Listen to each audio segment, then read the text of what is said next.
Okay, well, we are just awaiting here. We're going to be airing this for you in just a moment. It seems to be temporary ruler of Venezuela, the Vice President, Delcy Rodriguez, who was Maduro's vice president, has finally just appeared on camera and spoken out. And her words were that she demands the immediate release of Nicolás Maduro and his wife from U.S. custody.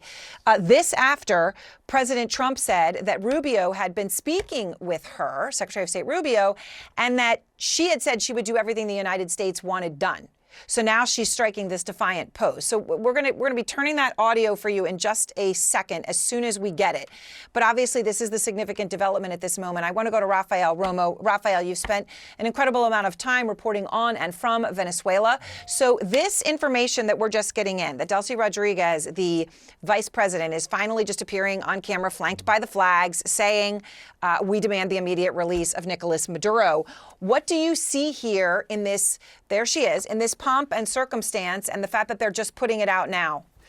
Well, for starters, Aaron, let me tell you, earlier today, there were all kinds of rumors circulating that she wasn't even in the country, that she had traveled to Russia, which, of course, now we know was not the case. And it's not only important the fact that she has appeared publicly, it's also important the fact that she is surrounded by the people you see there. And some of the people who are with her are Jorge Rodriguez, the president of the National Assembly, who, by the way, Aaron, is her brother. Also, Diosdado Cabello, the interior minister. These are very powerful figures in the Venezuelan government. Among the things that she has said is that she's asking for calm and unity to defend the country, she said. The country will never be a colony of any nation. The other thing that caught my attention is one of the things that she said in a way to explain what happened in the last 24 hours. She said, we had already warned that an aggression was underway under false excuses, under false pretexts, and that the mask had fallen and that it only had one objective, which was the change of regime in Venezuela, and that this change, she said, would also allow the capture of our energy, mineral, and natural resources.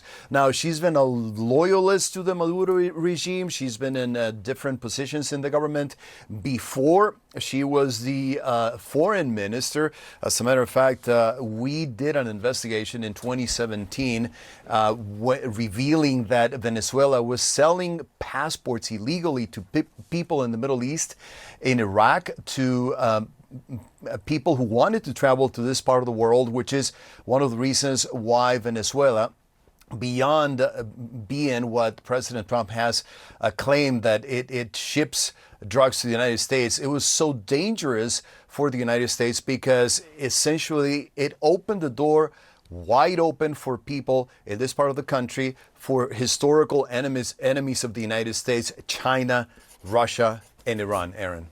Yes, all of which have such a significant presence in Venezuela, and China by far the biggest buyer of the heavy sour crude that Venezuela produces. All right, Rafael, please stay with me because obviously you know so much about this and able to identify who's in the room.